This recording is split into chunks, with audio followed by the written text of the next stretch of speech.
মায়ের নবী দুনিয়াতে আগমন করলেন। মক্কার পাশের এলাকা থেকে মহিলারা উটের পিঠে সওয়ার হয়ে মক্কা শহরে আসতেছে। উদ্দেশ্য কি? সন্তান, ছোট ছোট বাচ্চাগুলি তারা নিবে টাকার বিনিময়ে। তারা নিয়ে কিছুদিন তাদের এলাকায় রাখবে, দুধ খাওয়াবে। তখনকার সময় মক্কা নগরী বিভিন্ন ভাষার মিশ্রণের কারণে শুদ্ধ ভাষা মক্কায় ছিল না, কিন্তু গ্রামে গঞ্জে আরবি শুদ্ধ ভাষা ছিল। এজন্য অনেক বাপমাই শিশু বাচ্চাটারে তারা গ্রামে রাখত, গ্রামের পরিবেশে রাখত, গ্রামের ভাষা তারা শিখাইত। টাকার বিনিময়ে পাশের গ্রাম থেকে মহিলারা বাচ্চা নিয়ে যাইত। এইভাবে মহিলাদের সাথে আম্মা জান, আমার রসুলের আম্মা জান দুধমা, নবীজির দুধমার নাম কি? হালিমা সাদিয়া। তিনি তার স্বামীকে নিয়ে উটের পিঠে সওয়ার হয়ে বান্ধবীদের সাথে রওনা দিলেন। মক্কার কাছাকাছি আসবেন, কিন্তু হালিমা সাদিয়ার উটটা ছিল বড় দুর্বল। উটটা বান্ধবীদের সাথে চলতে পারে না, বান্ধবীদের সাথে তাল মেলে আসতে পারে না, পিছনে পড়ে গেছে। বান্ধবীরা কয়, হালিমা তোকে সাথে নিলে আমাদের দেরি হয়ে যাবে, তোর উটের তো শক্তি নেই, তোর উট তো হাঁটতেই পারে না, আমরা আগে বাগে চলে যাই। এরা ওনাকে ফেলায় আগেই চলে আসলো। মক্কা নগরীতে ঢুকলো, ঘরে ঘরে যায় তালাশ করলো, সন্তান আসেনি। তারা পছন্দ মতো সন্তান তাদের নিয়ে গেল। আল্লাহর নবীর ঘরে সবাই গেল ঠিকই, কিন্তু যায় যখন শুনতে পায় মুহাম্মদের বাবা নাই, নবীজি এতিম, বাপ নাই, তখনই মহিলারা নবীরে নিতে চায় না। কয় বাপ নাই তাহলে বকশিশ বেশি মিলবে। এতিম বাচ্চা টাকা দিব কেডা, পয়সা দিব কেডা? না, এতিম বাচ্চা নেওয়া যাবে না। মহিলারা কেউ নবীরে নিল না। যেই মহিলাগুলি আমার নবীকে এতিম জানার কারণে নেয় না, এই মহিলাদের কপাল খুলছে না কপাল ফুরছে? আওয়াজ আসতে গেলে জোরে মাতো, কপাল খুলছে না কপাল ফুরছে? পৃথিবীর কোন মানুষ আজও পর্যন্ত বলতে পারবে না এই মহিলাগুলির নাম কি, এদের বাড়ি কোথায়, এদের পরিচয় কি, কেউ জানে না, কেউ জানে না। কিন্তু আমার নবীকে এতিম জানার পরেও যিনি নিলেন, এতিম জানার পরেও যেই মহিলার নবীকে নিয়ে দুধ খাওয়াইলেন, নবীর সেই দুধমার নাম যদি বাংলার মানুষকে জিজ্ঞানো হয়, আরবের মানুষকে জিজ্ঞানো হয়, ভারতের মুসলমানকে জিজ্ঞানো হয়, পাকিস্তানের মুসলমানকে জিজ্ঞানো হয়, আমেরিকার মুসলমানকে জিজ্ঞানো হয়, নারীকে জিজ্ঞানো হয়, পুরুষকে জিজ্ঞানো হয়, সবাই এক বাক্যে বলবে আমার নবীর দুধমার নাম হালিমা সাদিয়া। আওয়াজ দেখো ঠিক না, আরো জোরে ঠিক না। तकबीर में कलमा में नमाजों में अज़ा में,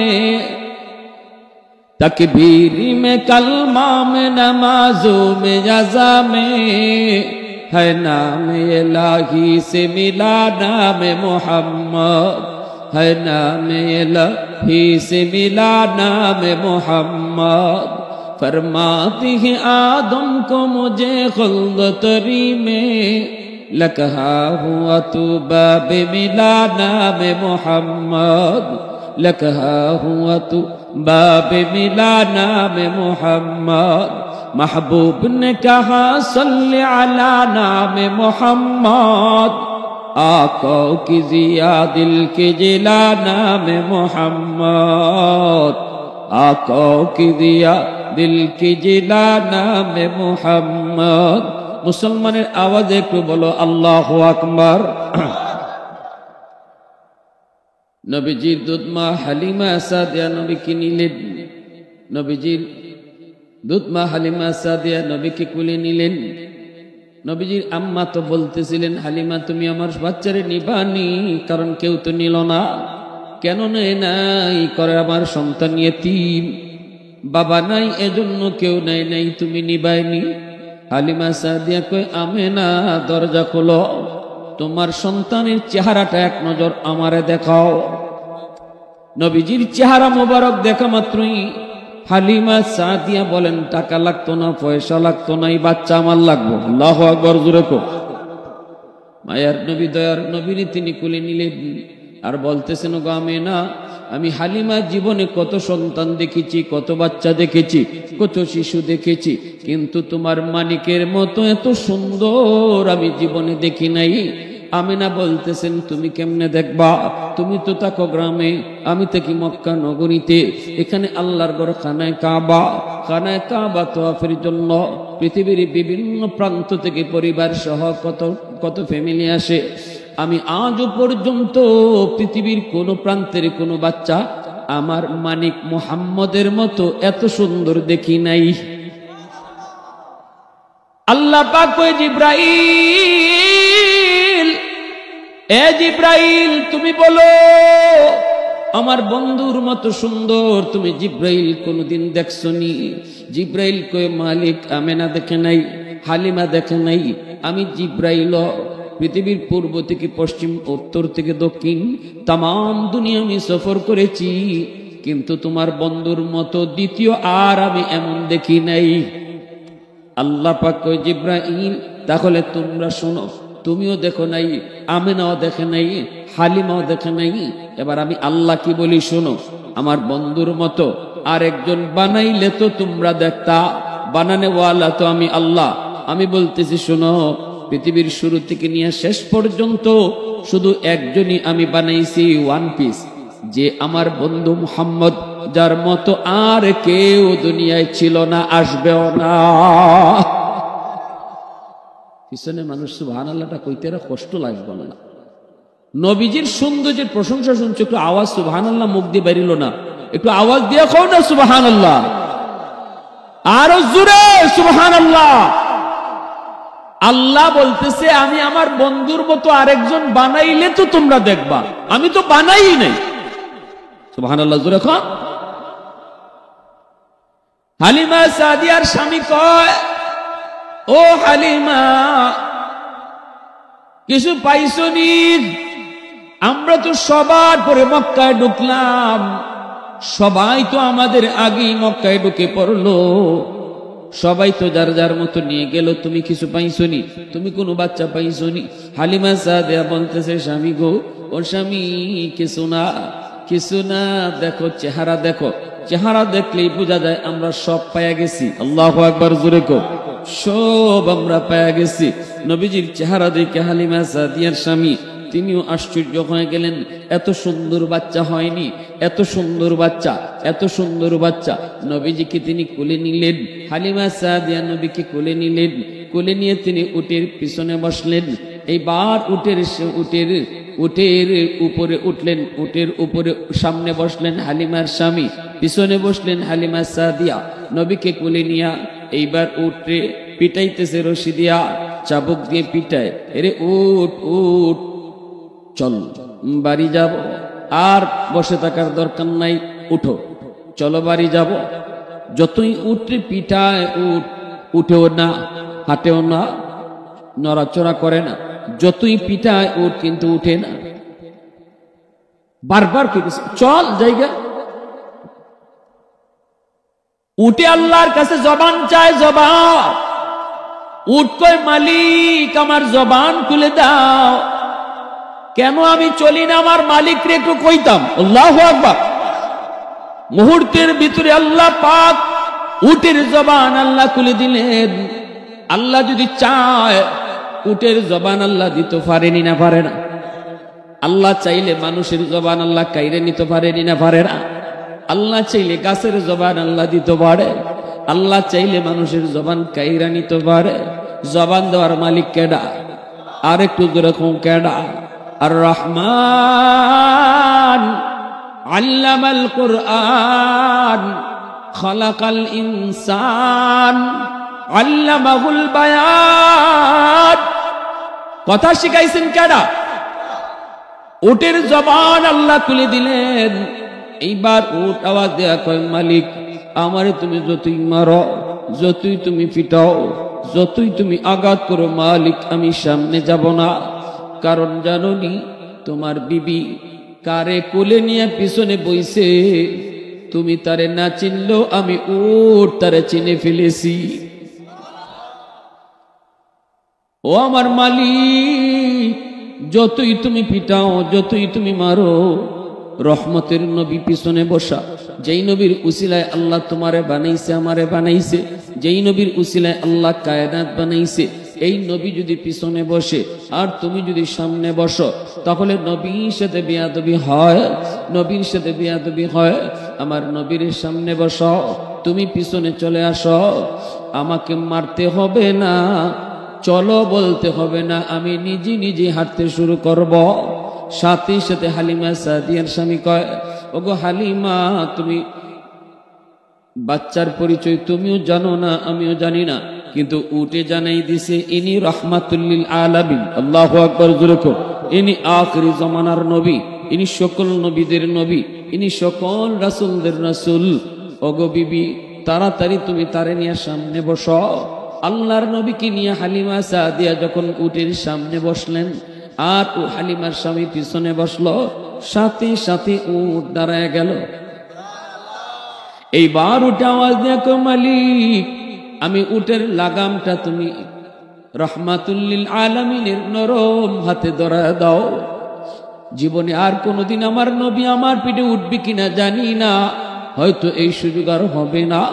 আমি উটের লাগামটা নবীর নরম হাতে তুমি ধরায় দাও। যেই মাত্র নবীর নরম হাতে উটের লাগাম ধরায় দেওয়া হলো, সাথে সাথে উটের শক্তির ভিতরে বরকত চলে আসলো। এখন তো উট দ্রুত হাঁটা শুরু করলো, উট তো দৌড়াইতে শুরু করলো। সামনে যাইতেছে বান্ধবীরা, অল্প সময়ের ভিতরেই বান্ধবীদেরকে যায় ক্রস করে ফেললো। বান্ধবীরা কো, হালিমা, ব্যাপার কি? এটা কি কোন উট? মক্কা যাওয়ার সময় যেই উট ছিল, এটা কি সেই উট নাকি অন্য উট? হালিমা সাদিয়া বলে, এটা না, এটা আগেরটাই। তাহলে তো শক্তি আসলো কোত্থেকে? যাবার সময় তো উটের গায়ে শক্তি ছিল না, হাঁটতে পারলো না, আমাদের সাথে তাল মিলাইতে পারলো না। এখন তো তুমি আমাদেরকে ফলে আগে যাইতেছ, এত শক্তি কোত্থেকে আসলো?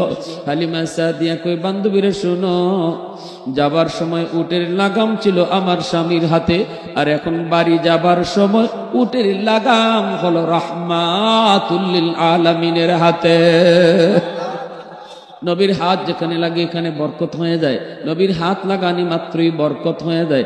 আবু হুরায়রা রাদিয়াল্লাহু তাআলা আনহুকে নবীজি একটা থলিতে কিছু খেজুর দিয়ে বলছিলেন, আবু হুরায়রা, খেজুরগুলি আমি থলিতে রাখলাম, তুমি যখনই তোমার পেটে ক্ষুধা হবে তখনই তুমি খেজুর এই থলির ভিতর থেকে খেজুর নিয়ে নিয়ে খাবা, কিন্তু কখনো তুমি খেজুর কি পরিমাণ বাকি আছে দেখবা না।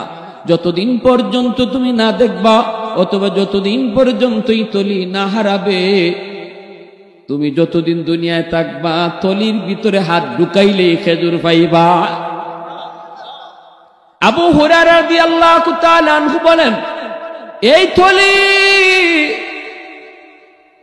আমি বাড়িতে থাকলেও খেজুর খাইছি, সফরে গেলেও থলি থেকে খেজুর খাইছি, শুধু খাইছি তা না, নিজেও খাইছি, আশেপাশে যারা থাকতো তাদেরকেও দিছি, মানুষও দিছি, নিজেও খাইছি। নবীর জমানা শেষ, আবু বকর সিদ্দিক রাদিয়াল্লাহু তাআলা আনহুর জমানা আসলো। সিদ্দিক আকবরের ফুল জমানাতেও আমি এই থলির ভিতর থেকে খেজুর খাইছি, মানুষে দিছি। সিদ্দিক আকবরের জমানা গেল, হযরত ওমর ফারুক রাদিয়াল্লাহু তাআলা আনহুর জমানা আসলো। 10 বছর ওমর তিনি খেলাফত চালাইলেন। এই 10 বছরও আমি থলি থেকে খেজুর খাইছি, থলি থেকে খেজুর মানুষে দিছি। খেজুর কখনো শেষ হয় না, অথচ আমার দেখা মতে নবী 6টা খেজুর রাখছিলেন। আর আস্তে কও সুবহানাল্লাহ। উসমান গনি রাদিয়াল্লাহু তাআলা আনহুর জামানা, ওমর শহীদ হলেন। উসমান গনি রাদিয়াল্লাহু তাআলা আনহুর জামানা, খলিফাতুল মুসলিমিন হযরত ওমর তিনি চলে গেলেন, হযরত উসমান খলিফা হলেন। উসমানের জামানাতেও আমি খেজুর খাইলাম, মানুষে দিলাম, কিন্তু যেদিন হযরত উসমান শহীদ হন, ওনার বাসভবনটা দুশমনরা ঘিরে ফেলছে, চতুর্দিক দিয়ে ওনার বাসভবন ঘিরে ফেলল। এই অবস্থায় হযরত আলী রাদিয়াল্লাহু তাআলা আনহু উসমান গনি রাদিয়াল্লাহু তাআলা আনহুকে যায় বলছিলেন, খলিফাতুল মুসলিমিন একটু অনুমতি দেন, যে কয়টা বান্দর গেটের চতুর্দিকে দাঁড়ায় আছে আপনাকে হত্যা করার জন্য, শহীদ করার জন্য, এই বানরগুলির জন্য আমি একা আলী যথেষ্ট, খালি আপনি অনুমতি দেন। অনুমতি শুধু দেন। কিন্তু হযরত উসমান বলেছিলেন, আলী, যেই মদিনায় আমার নবী শুয়ে আছেন, এই মদিনায় আমি উসমানের কারণে রক্ত জড়ুক এটা আমি পছন্দ করি না। ওরা আমাকে শহীদ করলে যদি মনে করে এদের মনের ইচ্ছা পূরণ হবে, অসুবিধা নাই, আলী বাধা দিও না। আমি আজ স্বপ্নে দেখেছি মায়ার নবী আমাকে বলেছেন, ওসমান তুমি আজকে রোজা রেখেছো, কিন্তু ইফতার করবা আমি নবীর সাথে। এতে আমি বুঝে গেছি রে আলী, আজ ইফতারের আগে আগেই আমি শহীদ হব আর নবীর সাথে জান্নাতে গিয়ে ইফতার করব। उस्मान तेरा नाम से इस्लाम रहेगा, उस्मान तेरा नाम से इस्लाम रहेगा, दुनिया की सखावत में तेरा नाम रहेगा, दुनिया की सखावत में तेरा नाम रहेगा, हैदार तेरा नाम से इस्लाम रहेगा, दुनिया की शजाअत में तेरा नाम रहेगा, दुनिया की शजाअत में तेरा नाम रहेगा। मुसलमाনের আওয়াজে কও আল্লাহু আকবার। তাহলে কি বুঝলাম? হযরত আবু হুরায়রা বলেন যে হযরত উসমান শহীদ হয়েছেন। উসমান শহীদ হয়ে গেছেন এই খবর শোনা মাত্রই মদিনার মানুষ পাগল পারা হয়ে তারা দৌড়াইতে লাগলো। আমিও ঘর থেকে দৌড় দিছি, হযরত উসমান গনি শহীদ। এই খবর শুই না মদিনার মধ্যে একটা হইচই পড়ে গেল। ওই যে আমি ওই সময় দৌড় দিছিলাম, তখন আমার খেজুরের থলিটা কই পড়ছে আমি জানি না। ওই খেজুরটা ওই দিন খেজুরের থলিটা হারাইছে, নতুবা যতদিন দুনিয়া থাকতাম এই থলি থেকে খেজুর পাইতাম আর খাইতাম। তাহলে নবীর হাতের বরকত আসেনি না নাই? জোরে খন। ওই যে উটের লাগাম রসুল ধরছেন, নবীজির হাত লাগা মাত্রই উটের শক্তির মধ্যে বরকত বাড়াই দিছে কেডা? অল্প সময়ের ভিতরে বান্ধবীদের সবরে ফালাই চলে গেছেন। আর হালিমা সাদিয়া কইছে, ও বান্ধবীরা, যাইবার সময় আসিল উটের লাগাম আমার স্বামীর হাতে, আর এখন উটের লাগাম রাহমাতুল্লিল আলামিনের হাতে, এজন্য উটের শক্তির মধ্যে বরকত বেড়ে গেছে। ভাইরা বন্ধুরা, এই হলো আবার রাসূল সাল্লাল্লাহু আলাইহি ওয়াসাল্লামের জন্মের পরের কিছু কাহিনী। রাসূল যুবক হলেন, 25 বছরের যুবক। নবীজি চাকরি করবেন। আল্লাহ নবীর ভাল লাগে না বেকার থাকতে। চাচা আবু তালিব রে বলতেছেন, চাচা আমার একটা কাম ধরাইয়া দেন, আমি বেকার ভালা পাই না। রাসূলের চাচা আম্মাদান খাদিজাতুল কুবরা রাদিয়াল্লাহু তাআলা আনহা, মক্কার সবচেয়ে ধনী নারী, আন্তর্জাতিক মানের ব্যবসায়ী আম্মাদান খাদিজাতুল কুবরা, যার আন্ডারে অনেক মানুষ চাকরি করে, ওনার বাড়িতে রাসূলকে নিয়ে হাজির হলেন। খাদিজা, তোমার ফ্যাক্টরিতে কোনো চাকরি আসেনি? আম্মাদান বলতেছে, আপনি আমার ফ্যাক্টরিতে চাকরি খুঁজেন, অথচ আপনি কুরাইশ বংশের সম্মানিত একজন মানুষ। কার জন্য? নবীর চাচাকে আমার বাতিজার লাগে। এই যে আমার বাতিজাটা বেকার থাকতে পছন্দ করে না, বাতিজায় কইরেছে একটা চাকরি দিতাম, এখন তোমার কাছে আইসে একটা চাকরি আসেনি। আম্মাজান বলেন, আমার কাছে এই মুহূর্তে কোনো চাকরি নেই, তবে কয়েকদিনের জন্য একটা চাকরি নিতে পারবে।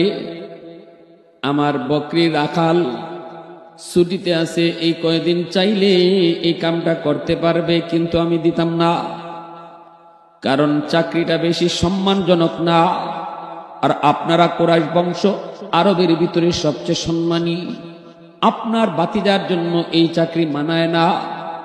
আল্লাহর নবীর চাচা বলেন, হ ঠিকই তো, ছাগল রাখালে আমার বাতিজা আবার করে কেমনে? ঠিক আছে বাতিজা, চলো রক্ত বেচে তোমার খাওয়াই, মো চাকরি লাগতো না। কিছু দূর যাওয়ার পরে আল্লাহর নবী কয়, চাচা আমি বেকার থাকতে পারবো না, চাকরি কর্ম হালাল যদি হয় কোন কর্মই আমি ছোট চোখে দেখি না। চাচা গো, আপনি যান, যা বলেন, আমি ছাগল রাখালিটাই করব, কারণ এটা হালাল। আল্লাহ নবী শিখাইছেন, যুবক ছোট্ট ব্যবসা করো, পানের দোকান দাও, মুড়ি বেচো আর চানাচুর বেচো, যদি সেটা হালাল হয় কখনো কর্মকে ছোট চোখে দেখো না, কারণ কর্ম ছোট না বড় এটাই আমারে বাদ দেয় না। আমারে রিজিক দেন কে? আরো জোরে, আরো জোরে। দোকানে রিজিক দেন আল্লাহ দেন।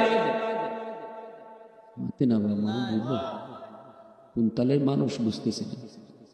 দোকানে রিজিক দেন আল্লাহ দেন, এটা কইতে কোনো দোষ গুনাহ হইব? কেউ যদি মনে করে আমি দোকানও না গেলে পরে বা আমার দোকান থেকে আমার রিজিক আয়, তাইলে তো তার ইমান থাকতো না।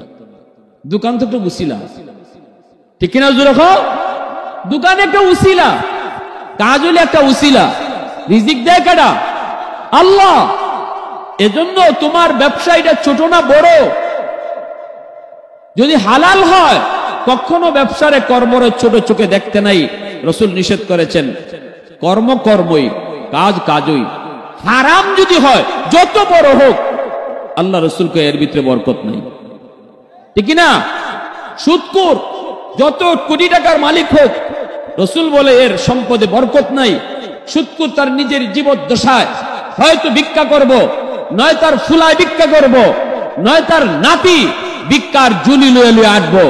আল্লাহ রাসূল বলছেন হারামের ভিতরে বরকত নাই। সুদখোরের সম্পদ খুব কাছাকাছি, অল্প সময়ের ভিতরে ধ্বংস হবে। ইয়ামহাকুল্লাহু রিবা ওয়া ইউরবিস সাদাকাত। আল্লাহ বলেছেন সুদখোরের সম্পদ ধ্বংস হবে। আমি আপনি দেখি হারাম পথে যারা টাকা কামায়, এরা অল্প দিনে আঙ্গুল ফুল্লা কলা গাছ হয়, টাকা দিন দিন খালি বাড়ে। আর আল্লাহ বলতেছেন আমি দেখতেছি কমে, আল্লাহ দেখে কমে, আমি আপনি দেখি বাড়ে। এবার আপনারা কোন, কার দেখা ঠিক? আমার আপনার দেখা ঠিক না আল্লাহর দেখা ঠিক? আমি আপনি আজ দেখি কাল দেখি না, আগামী কাল এই আপনাদের গ্রামের হালত কি হইতেছে কেউ জানি না, এরপরের দিনে খবরে জানি না, বর্তমান জানি ভবিষ্যৎ জানি না। অতএব আমাদের সামনে সম্পূর্ণটাই অন্ধকার, কিন্তু আল্লাহর সামনে ভবিষ্যৎ বলতে কিছু নাই, সব বর্তমান, ঠিক কিনা? এজন্য আল্লাহ দেখতেছে সুদখোরের আগামী কালকের দিন কেমন আসতেছে, এটা আমি আপনি জানি না, কিন্তু হারামপুরের আগামী কালকের রাত কেমন আসতেছে এটা আল্লাহ দেখতেছে। এজন্য আল্লাহ কয় আমি দেখতেছি এর ধ্বংস হইতেছে, আর তোমরা দেখতেছো বাড়তেছে। এবার আমাদের দেখা ঠিক না আল্লাহর দেখা ঠিক? একিন আছে তো? জোরে বলেন। সমাজে সুদ আসেনি না নাই? হ্যাঁ, 10,000 টাকা 12,000, 15,000 টাকা 20,000, 20,000-এ 25,000। হ্যাঁ, আবার টাইম মতো না দিলে এর আবার সুদের উপরে সুদ হয়, সুদের উপরে আবার সুদ হয়। আবার এক দিলে সালাক্কা বাঙালি আছে, হয় হুজুর আমরা সুদ খাই না। কিতা খাও? কয় ইন্টারেস্ট। হ্যাঁ, নাম বদলাইছে কি ভাই? নাম বদলাইলে কি জিনিস বদলে নি? হ্যাঁ, নাম বদলাইলে জিনিস বদলে? নাম বদলাইলে যদি জিনিস বদলে, কালা কুত্তারে কালা ছাগলকে খাইলাম, আপনি কইবেন না মিয়া এটা কুত্তা না ছাগল, আমি নাম রাখছি ছাগল। কুত্তার নাম ছাগল রাখলে যেমন কুত্তা ছাগল হয় না, সুদের নাম ইন্টারেস্ট রাখলেও সুদ কোনোদিন ইন্টারেস্ট হয় না। সুদ সুদই থাকে, ঠিক কিনা? নাফাক নাফাকই থাকবো, নাম যতই বদলাবো। সুদের নাম ইন্টারেস্ট, সালাক্কা বাঙালি। আরেকটা ঘুষ, ঘুষ বুঝিনি আমরা, কিছু হিকাই দিই আপনারা, নাইলে তো বুঝতা না। ঘুষ চিনেননি? ফাইল আটকে রয়েছে টেবিল, লড়ে না। এই ফাইলটা লড়াইবার লাগি টেবিলের নিচ দিয়ে অফিসারে হাতে যেটা দেয়, এটার নাম কিটা? জোরে কও। এজন্য আমি ওই দিন এটার নাম পাইছি। আমার এক হুজুর, সুদের নাম তো ইন্টারেস্ট, ঘুষের নাম কিটা পাইছেন? আমি কই না, ঘুষের নাম হইল স্পিড মানি। স্পিড মানি মানে স্পিড অর্থ হইল দৌড়া, দৌড়ে, আর মানি মানে টেকা। যে টেকায় দৌড়ায়। ফাইল আপনার টেবিলে আটকে রয়েছিল, অফিসারের টেবিল, লড়ে না সরে না, যে টেকা দিলে পরে ফাইলে দৌড় শুরু করে, এটার নাম হইল ঘুষ। এটার নাম হইল দা। গেছি একদিন গিয়া হোটেল, আমি এই সময় ছাত্র যাবো না, ঢাকা মালিবাগ পড়ি, গেছি হোটেলে বসে খানা খাইতাম। জিগাইলাম বেটা কিতা কিতা আছে? হয় ইলিশ আছে, চিংড়ি আছে, এরপরে দেয়া এই শিং মাছ আছে, মাগুর মাছ আছে, মিনি মাছ আছে। মিনি মাছ কইতে আমার আশ্চর্য লাগলো। ইলিশও চিনলাম, রুই মাছও চিনলাম, শিংও চিনলাম, কিন্তু মিনি তো চিনি না। তে এমন একটা মাছ যেটা জীবনে নামই শুনছি না, খাই মধুরের কথা, এই মাছটাই আজকে খাইনি। ওয়ার্কারে ডাক দিয়ে আনলাম, এনে কইলাম বেটা লাস্টে যে একটা নাম কইস কিতাব বুঝলেই গেছি, নামটা আবার কত, কই মিনি মিনি, ওই মিনি রিয়ান আজকে হেরে একটু চিনি, বুঝছেন না? এটা একটা ইন্টারেস্ট আমার ভিতরে জাগছে যে আজকে এমন একটা মাছ খাইমু যেটার এতদিন নামই জানতাম না, নামও শুনমু আর খাইমু। আনার পরে দেখি বেদা, বেদা মাছ চিনি না? হ্যাঁ, আপনারা কি তখন বেড়া, বেড়া, আচ্ছা বেড়া। আর আমাদের হবিগঞ্জের এলাকায় কয় বেদা, এই বেড়া মাছ। এখন এই মাছ দেখিয়া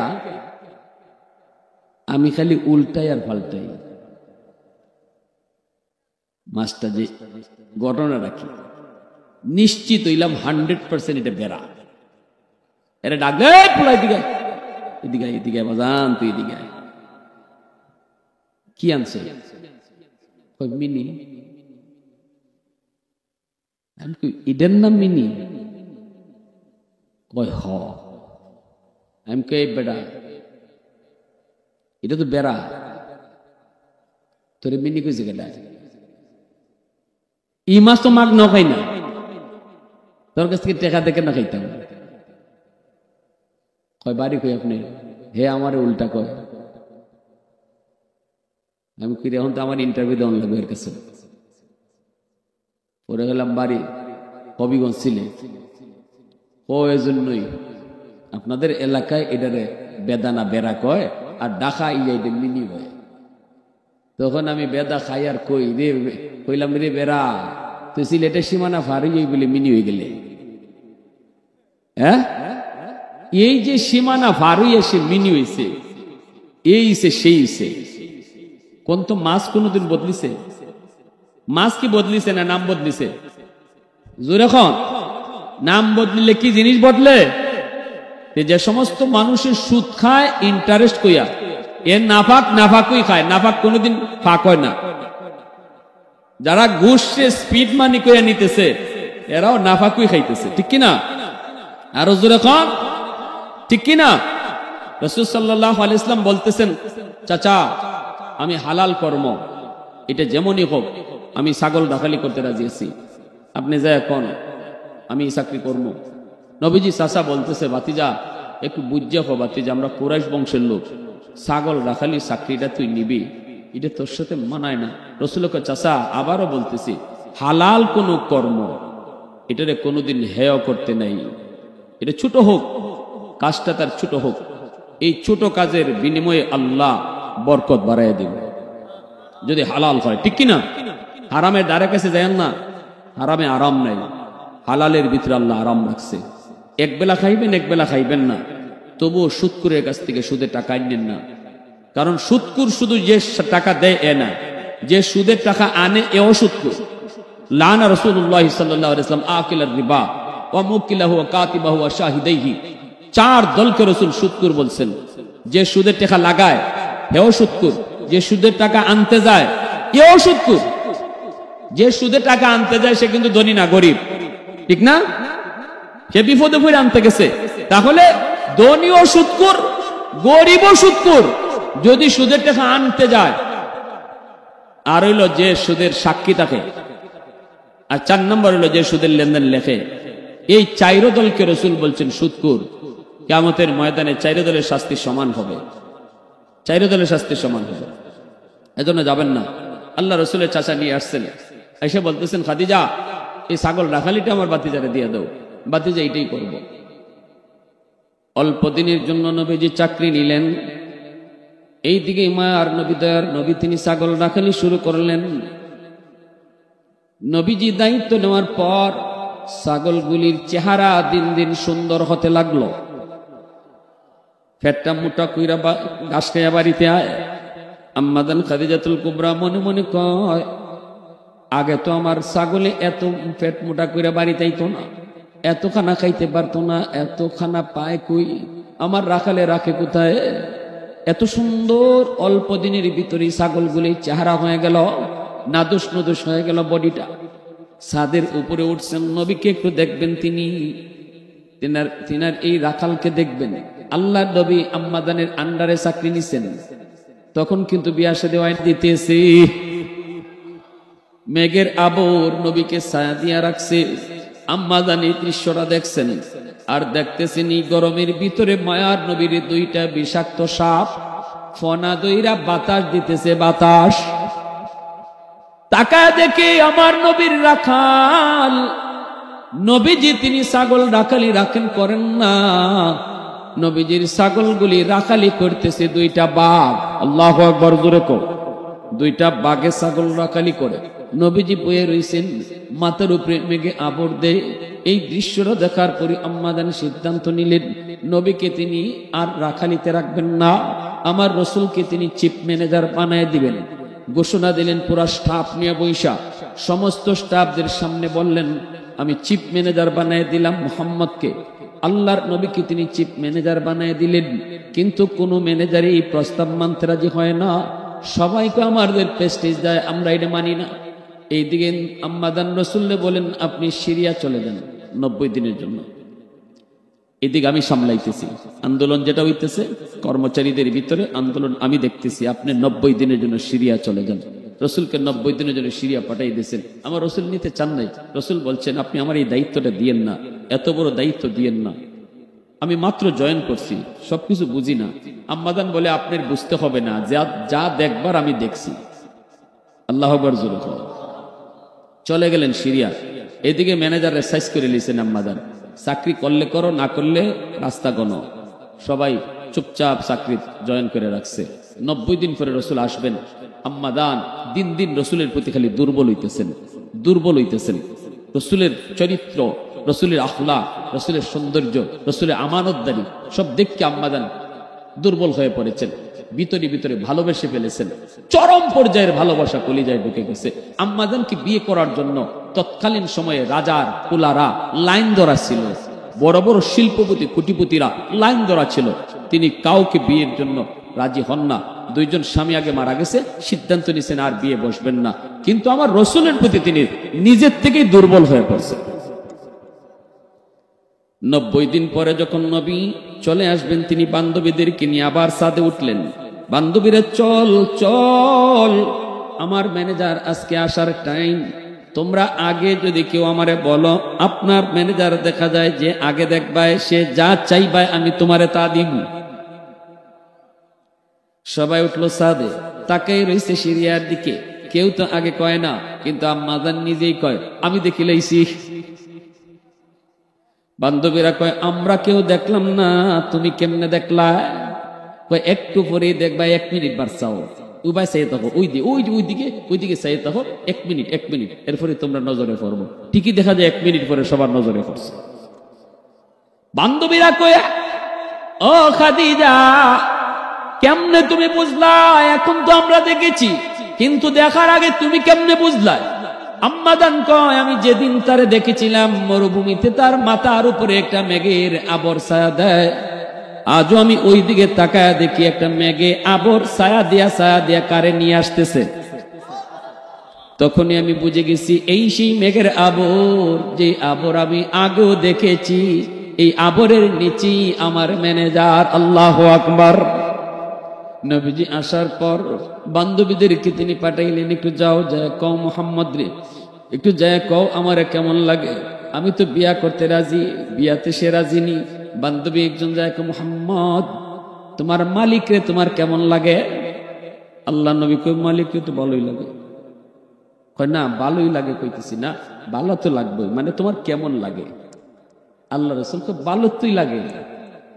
কারে তুমি তো বুঝতেছো না, মানে তোমার কেমন লাগে? আল্লাহ রাসূলকে দিছে কি কইবেন আপনি কইলেন। এমনি বান্ধবী কয় তোমার মালিক তোমারে বিয়ার প্রস্তাব দিছে।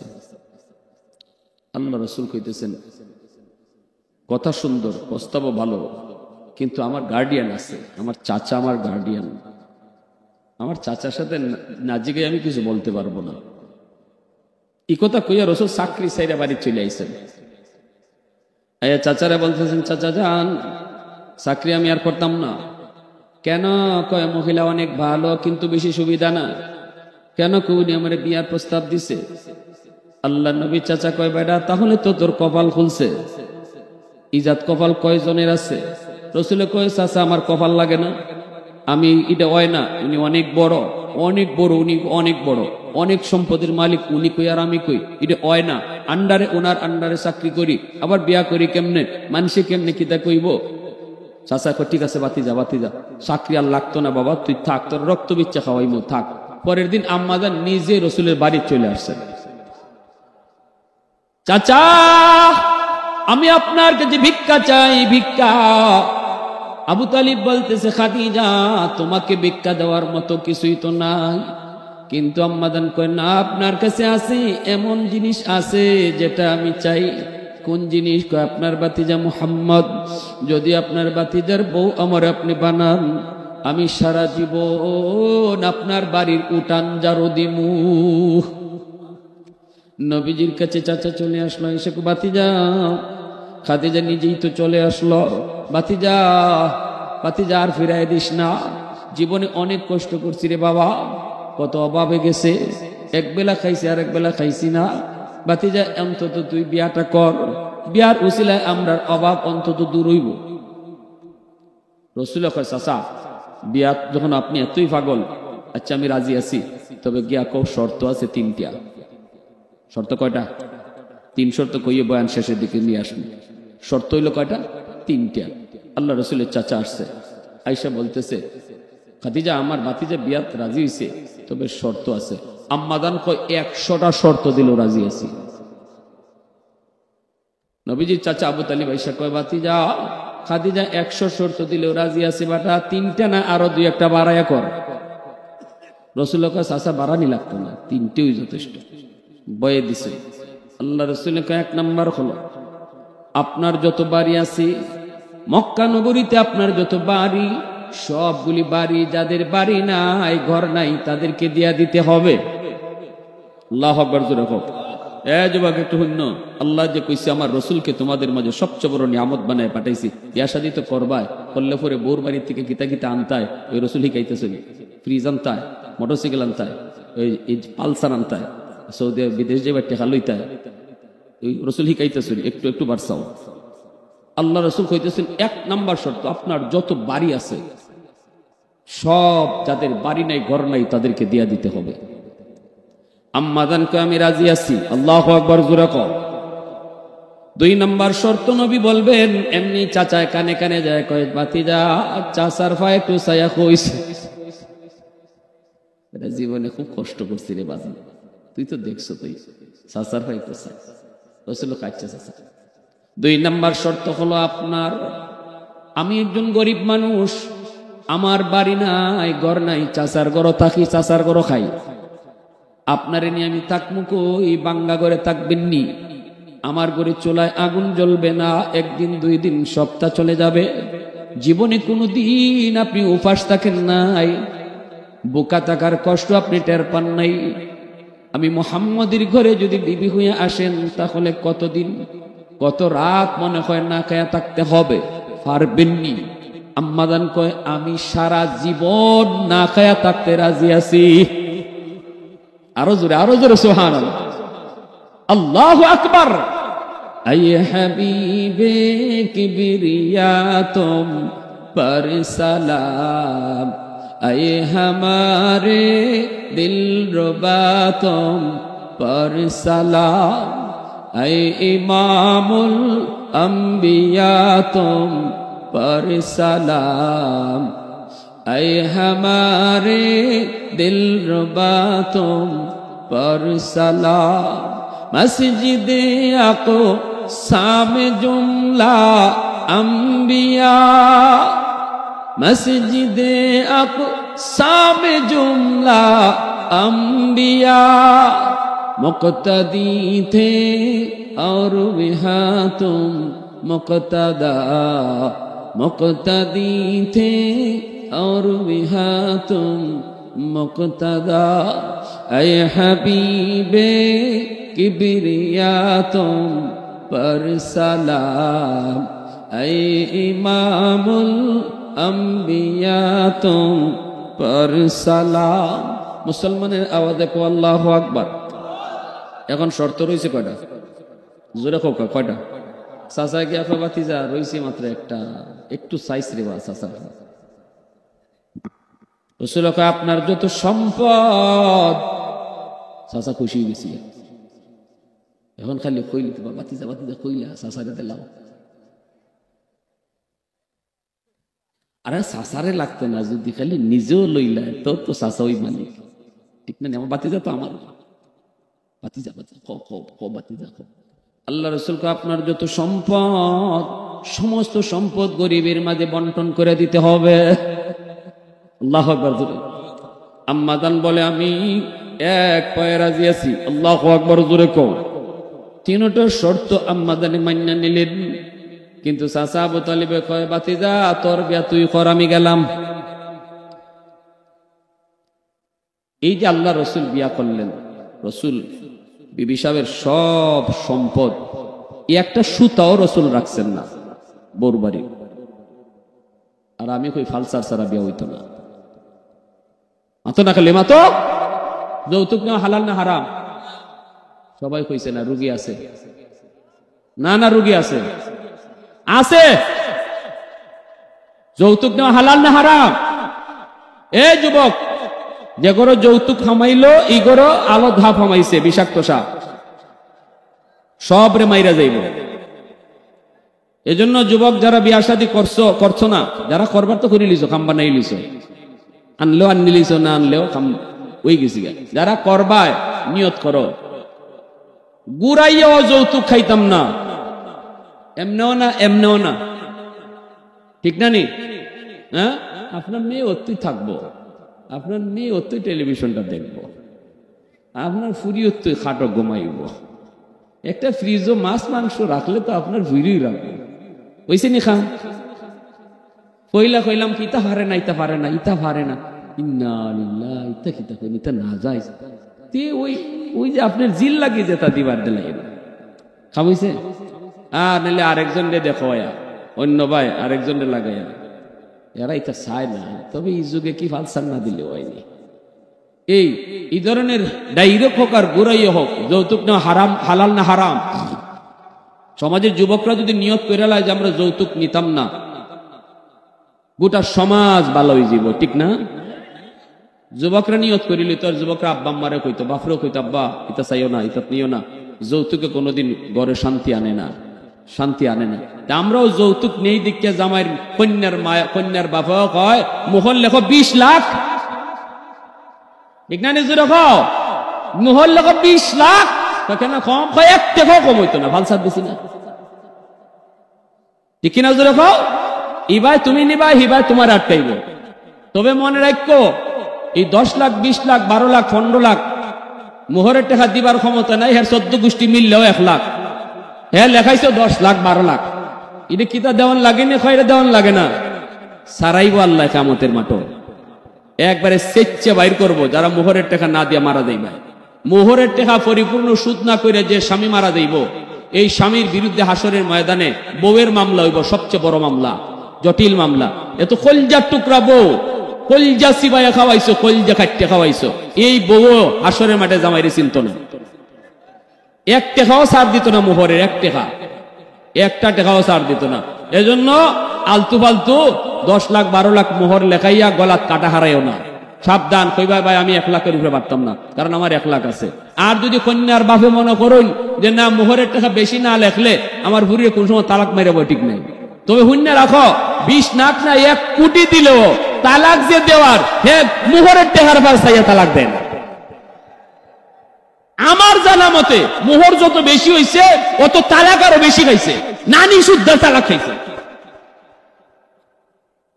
আর সুন্নতি বিয়া যত হইছে, মোহরে ফাতিমি বিয়া, সারা জীবন সুখের সংসার চলছে। মোহরের টাকায় তালাক আটকায় না। এজন্য সাবধান, বিয়া শাদী একটা বরকতের বিষয়, বরকতরে নষ্ট করেন না যুবক ভাইরা। এটা সারা জীবনে সুখ শান্তি জড়িত বিয়ার সাথে, এটা খেলনা না, এটা একটা পুতুল খেলা না, এটার সাথে আমার ভবিষ্যৎ প্রজন্ম জড়িত। আমার রসুলের আদর্শের কিছু আলোচনা শুনাইলাম যে আমার রসুল এত বড় ধনী একজন নারীরে বিয়া করছেন, কিন্তু তার একটা সুতাও নিজে নিছেন না। আমরা কারা কারা এই আমল করতে রাজি আছি একটু হাতে আল্লাহরে দেখাই। আল্লাহ তুমি কবুল করো, সবাই বলো আমিন। আরো জোরে হো আমিন। আল্লাহ কবুল করো, মঞ্জুর করো। ওয়া আখির দাওয়ানা আলহামদুলিল্লাহি রাব্বিল আলামিন। একটা কথা আমি মুসাফির হিসাবে আপনাদের কাছে একটা আবদার করি, আগামী বছর তারা কিতা কিতা কইছেন প্যান্ডেল লাগবো।